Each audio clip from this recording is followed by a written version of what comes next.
하나님 말씀은 요한복음 15장 1절에서 8절까지 말씀입니다. 한 목소리로 읽겠습니다. 나는 참 포도나무요 내 아버지는 농부라.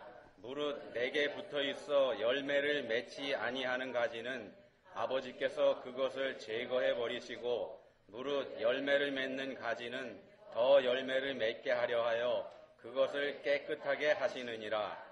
너희는 내가 일러준 말로 이미 깨끗하여졌으니 내 안에 거하라. 나도 너희 안에 거하리라. 가지가 포도나무에 붙어있지 아니하면 스스로 열매를 맺을 수 없음같이 너희도 내 안에 있지 아니하면 그러하리라. 나는 포도나무요 너희는 가지라. 그가 내 안에 내가 그 안에 거하면 사람이 열매를 많이 맺나니 나를 떠나서는 너희가 아무것도 할 수 없음이라. 사람이 내 안에 거하지 아니하면 가지처럼 밖에 버려져 마르나니 사람들이 그것을 모아다가 불에 던져 사르느니라. 너희가 내 안에 거하고 내 말이 너희 안에 거하면 무엇이든지 원하는 대로 구하라. 그리하면 이루리라. 너희가 열매를 많이 맺으면 내 아버지께서 영광을 받으실 것이요 너희는 내 제자가 되리라. 아멘. 네, 오늘 말씀 요한복음 15장 1절부터 8절까지 이 말씀은 포도나무 비유 이렇게 이름이 붙어 있죠. 오늘 말씀은 요한복음에 나타나는 특징 중에 하나인 예수님께서 예수님 자신을 가리켜서 말씀하시는 나는 무엇이다 하는 이 말씀 중에 하나가 됩니다. 요한복음에 보시면은 7대 표적과 7대 선언 이게 기록되어 있습니다. 7대 표적과 7대 선언입니다. 우리가 복음서를 읽다 보면은요, 예수님께서 기적을 행하신 내용이 굉장히 많이 나옵니다. 근데 요한복음에서는 그 많은 기적들 중에서 딱 7가지만 기록이 되어 있습니다. 예수님의 기적 중에서 이 요한복음을 기록한 요한사도가 선별해서 중요한 의미가 있는 것 7가지만 선별해서 기록을 한 것이다. 이렇게 해석을 합니다. 그러다 보니까는 이 7가지 기적이 가지고 있는, 각각의 기적들이 가지고 있는 의미가 중요할 수밖에 없습니다. 요한복음에서는 기적이라는 말 대신에 표적이라는 말을 사용을 하죠. 그래서 이걸 통해서 여기에 나타나는 7가지 이 기적들이 예수님께서 성자 하나님이신 표적, 또 우리의 그 생명을 구원하러 오신 메시아 되신 표적을 나타내는 거다. 이렇게 해석을 합니다. 7가지 기적을 살펴보면 이런 것들입니다. 2장에 나와 있는 가나의 혼인잔치에서 물이 포도주가 되게 하는 기적. 이걸 통해서 예수님께서는 참 기쁨을 맛볼 수 있는 것, 예수님과 함께하는 것, 예수님께서 계신 곳에서 참 기쁨을 맛볼 수 있다. 이걸 보여주고요. 4장에 보시면은 왕의 신하의 아들을 고쳐주시는 장면이 있습니다. 예수님께서 직접 가지 않고 원격으로 조정을 하십니다. 이걸 통해서 예수님께서는 시공간을 초월하시는 분이면서 죽음의 문 앞에까지 가 있는 사람의 문제도 해결해 주시는 분이다. 이거를 보여주고 있습니다. 5장에는 베데스다 연못가에 38년 된 병자를 고쳐주시는 장면이 있는데, 이걸 통해서 예수 그리스도 안에서는 영원한 죄의 문제도 영원할 수 없다.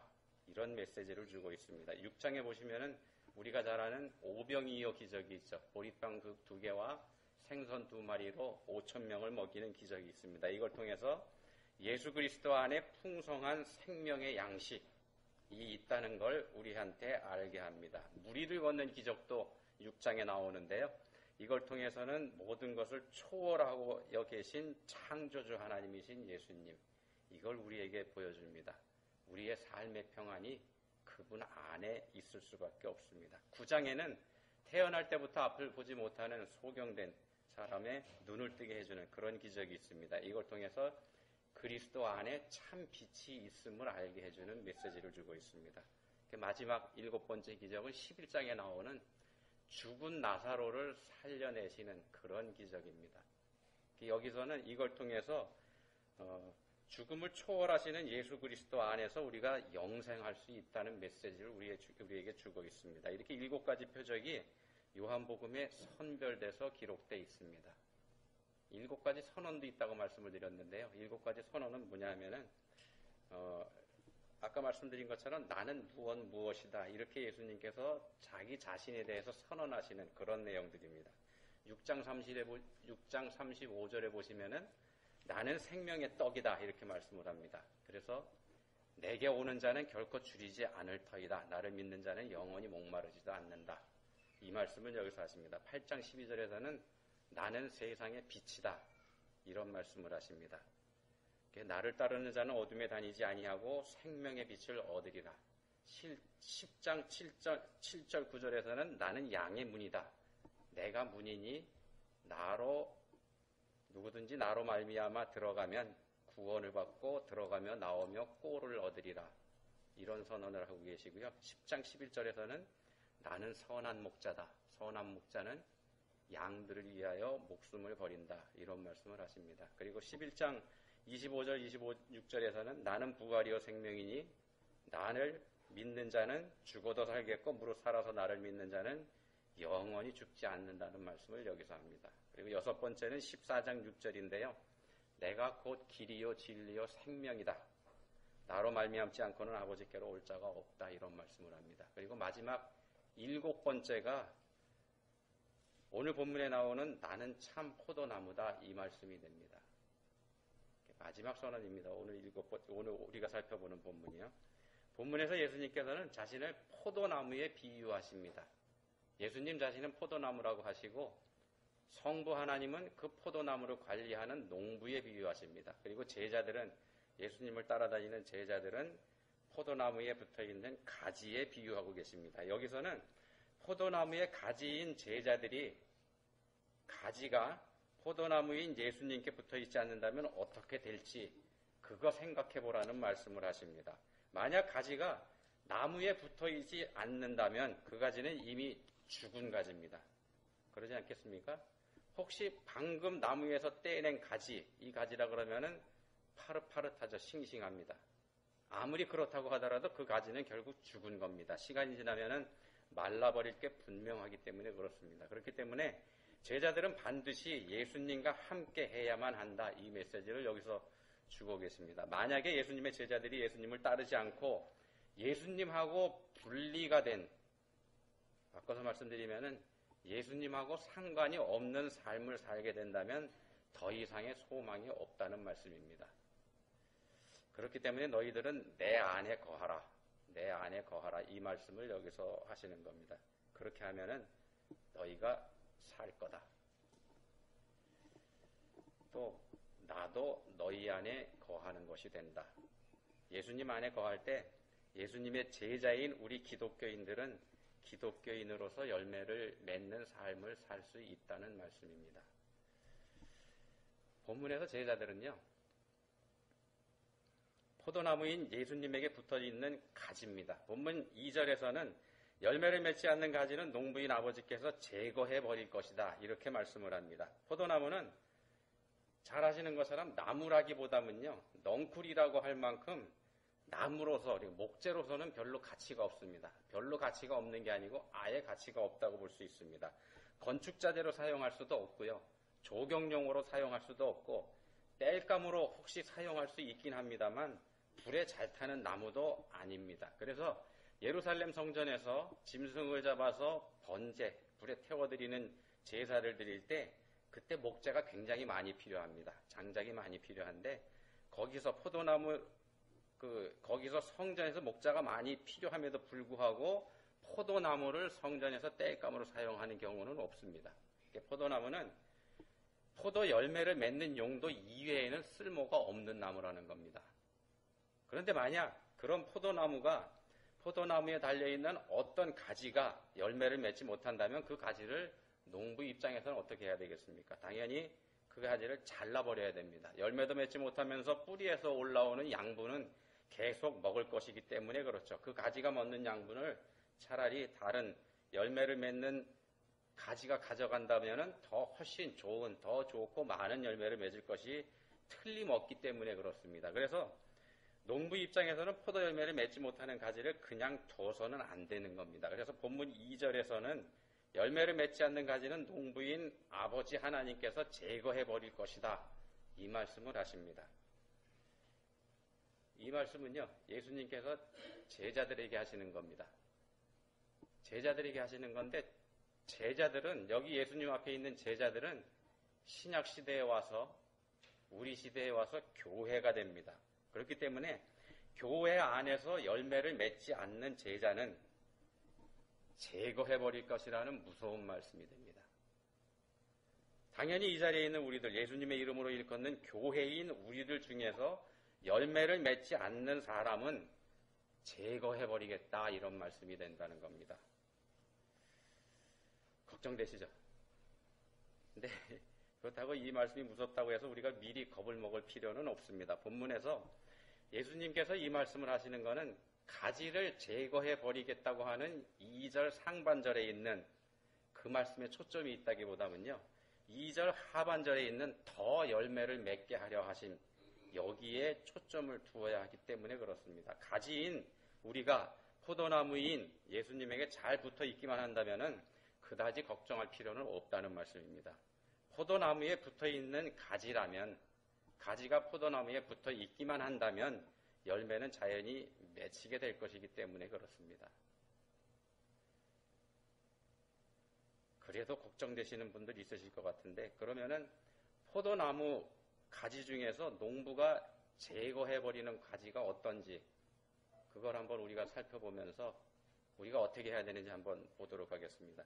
만약에 여러분들이 이 포도나무를 재배하는 농부 입장이라면 어떻게 하실지, 어떤 가지를 제거해버리실지 그런 입장에서 한번 생각해 보시면 좋겠습니다. 먼저 농부가 잘라버리는 가지는요, 썩은 가지하고 병든 가지입니다.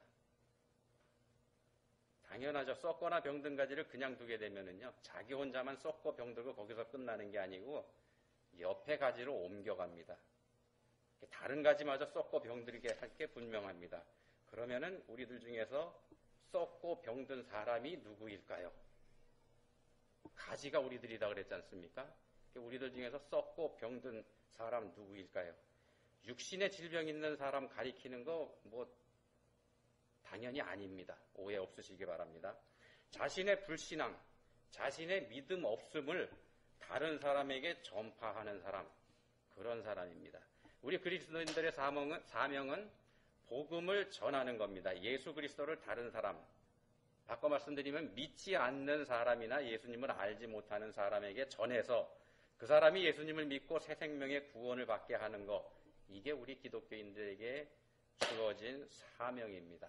그런데 반대로 잘 믿고 있는 사람에게 영향을 주어서 그 사람이 믿음을 버리게 한다고 하면은, 그런 사람이 있다면 그런 사람을 하나님께서 어떻게 하실지 생각해 보시면 되겠습니다.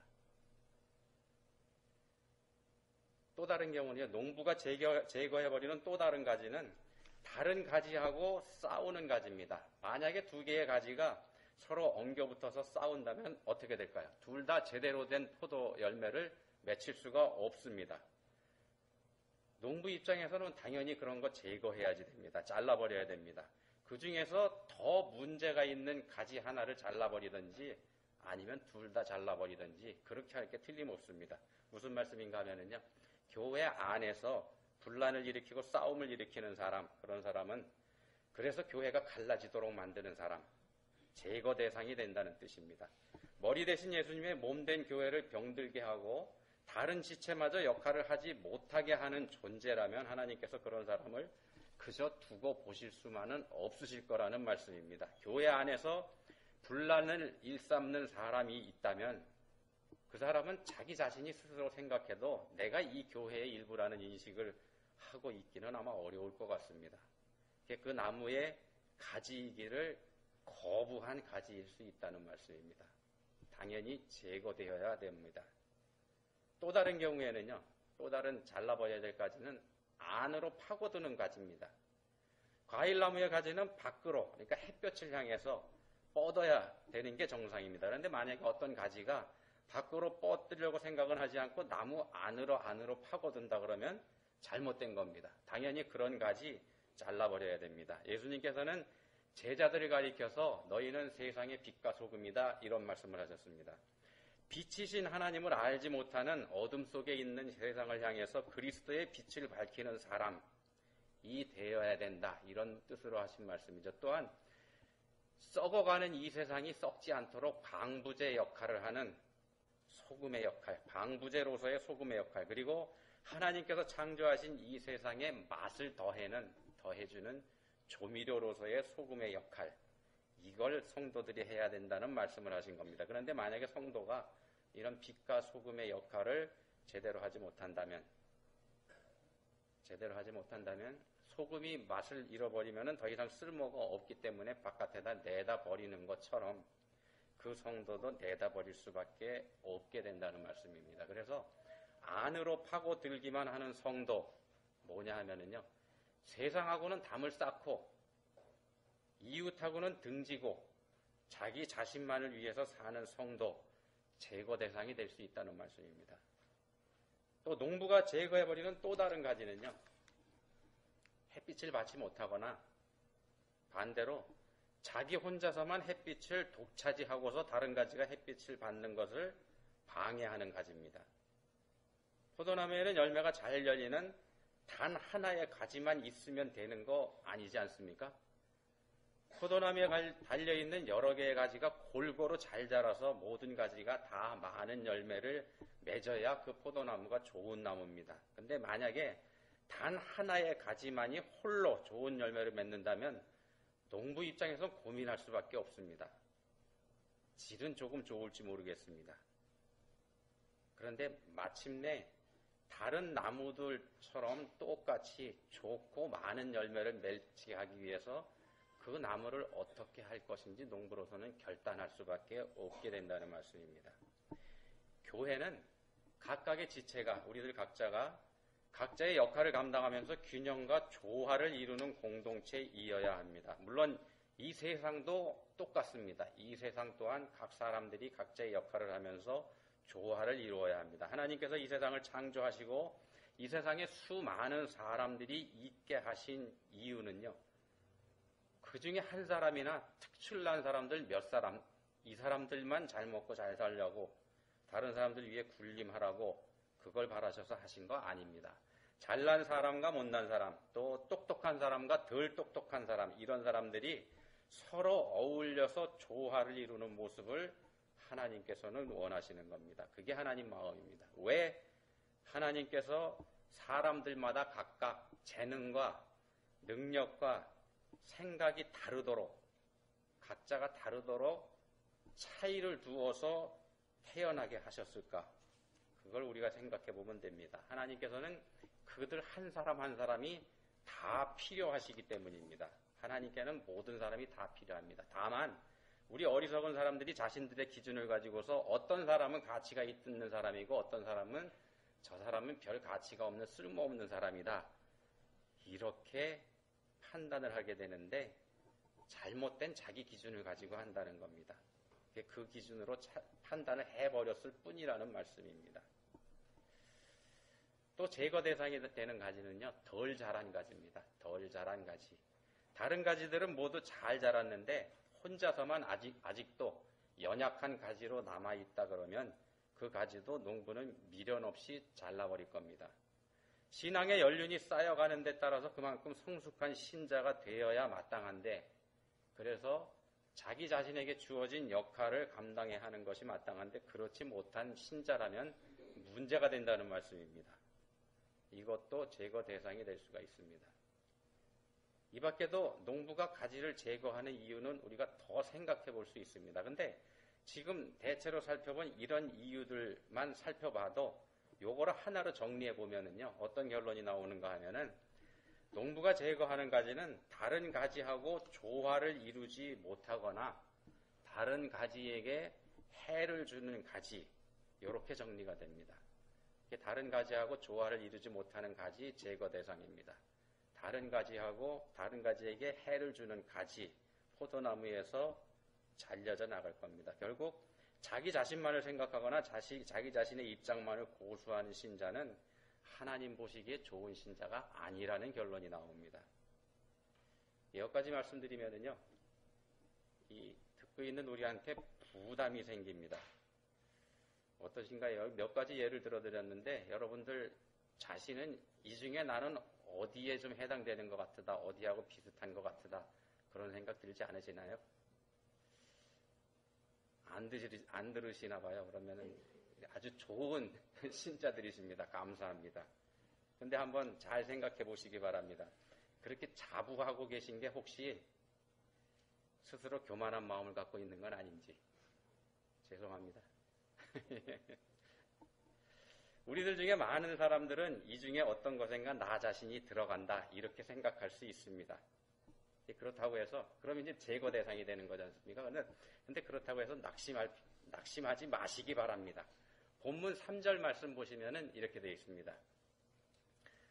너희는 내가 일러준 말로 이미 깨끗하여졌으니, 너희는 이미 깨끗하여졌다, 이렇게 예수님께서 말씀합니다. 제자들이 이미 깨끗하다, 예수님께서 선언해 주십니다. 근데 과연 본문의 제자들이 지금 주님께서 말씀하시는 것처럼 그렇게 깨끗한 사람들일까요? 어떻게 생각하세요? 만약에 진짜로 깨끗한 사람들이 아니라면 예수님께서 지금 허튼 말을 하고 계신 게 되거든요. 이 본문의 상황, 본문의 배경을 우리가 한번 살펴볼 필요가 있습니다. 본문은 예수님께서 십자가에 달리기 위해서 붙잡히시던 바로 그 밤에 제자들하고 마지막으로 함께 하시는 장면 중에 포함되어 있는 내용입니다. 예수님께서는 방금 전에 본문의 바로 앞에서 제자들과 함께 마지막 만찬을 드셨습니다. 그리고 제자들의 발을 씻겨주셨죠.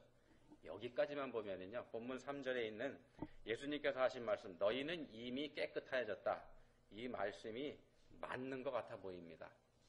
맞는 것 같아 보입니다. 근데 본문 이후의 상황에서는, 본문 이후의 상황, 요한복음 15장 이후의 상황에서는 전혀 양상이 달라집니다. 예수님이 체포되자 제자들은 자기들만 살겠다고 예수님 버리고 다 도망가 버립니다. 그리고 우리가 잘 아는 베드로가 예수님을 모른다고 3번이나 부인하는 일도 바로 그때에 일어날 일이죠. 자, 그렇다면은요, 과연 이 제자들이 이미 깨끗해져 있는 사람일까요? 우리가 보기에는 전혀 아니죠. 우리가 조금 교만한 생각을 한다 그러면은 우리들보다 못한 사람들이 바로 본문에 있는 제자들입니다. 근데 그 본문에 있는 그 제자들을 향해서 예수님께서는 너희는 이미 깨끗해졌다, 이렇게 말씀을 합니다. 너희는 이미 깨끗해졌다. 너희는 깨끗하다. 예수님께서 앞에 있는 제자들에게 그렇게 말씀하십니다. 그리고 그 주님께서, 그 예수님께서 이 자리에 있는 여러분들에게도 말씀하십니다. 너희는 이미 깨끗하여졌다. 여러분은 주님께 그런 말씀을 들을 만한 자격이 여러분들에게 있다고 생각이 되시나요? 저는 자신 없습니다. 근데 주님께서는 왜 우리들에게 그런 말씀을 하고 계실까요? 너희는 이미 깨끗하여졌다. 본문 3절 말씀 다시 한번 보시겠습니다. 너희는 이미 내가 일러준 말로, 너희는 내가 일러준 말로 이미 깨끗하여졌으니, 내가 일러준 말로 깨끗해졌다, 이렇게 말씀합니다. 말씀으로 깨끗해졌다, 이렇게 말씀하십니다. 예수님의 말씀을 이제까지 들어온 제자들이기 때문에 이미 깨끗해졌다는 겁니다. 말씀이 우리를 깨끗하게 합니다.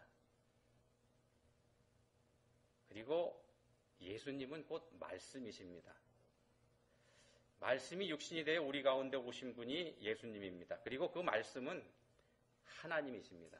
우리가 매주일 교회에서 듣는 말씀, 또 우리가 매일 집에서 읽는 성경 말씀, 이게 곧 예수 그리스도입니다. 우리가 늘 말씀과 함께하고 있다면 그건 곧 예수님과 늘 함께하고 있는 거가 됩니다.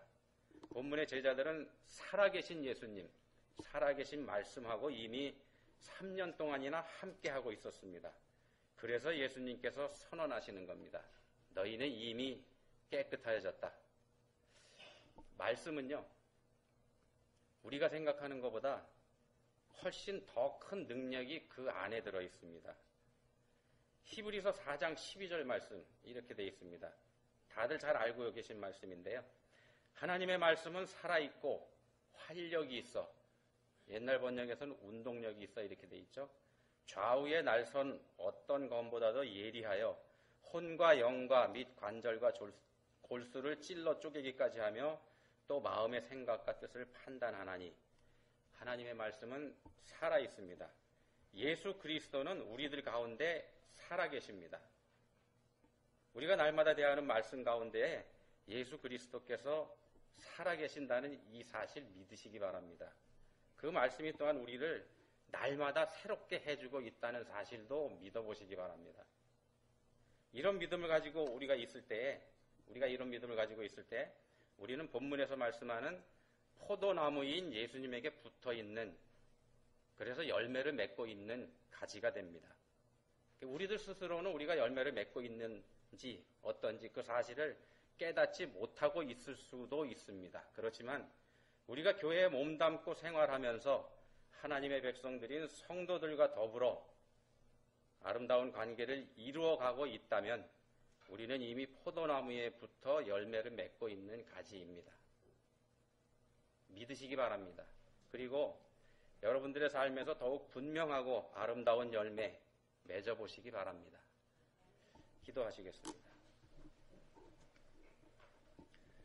하나님 아버지 감사합니다. 저희들을 주님의 자녀로 불러주시고 주님의 말씀 안에서 살게 하시고 저희가 그 말씀 안에서 깨끗함을 입어 살아가고 있음을 알게 해주시니 감사합니다. 이제 그런 큰 은혜를 입고 사는 저희들이 하나님의 자녀로서 도리와 본분을 다하는 삶을 살아 포도나무이신 예수님과 함께하는 풍성한 열매를 맺는 가지로서의 삶을 살 수 있기 원합니다. 저희를 도와주십시오. 예수님 이름으로 기도합니다. 아멘.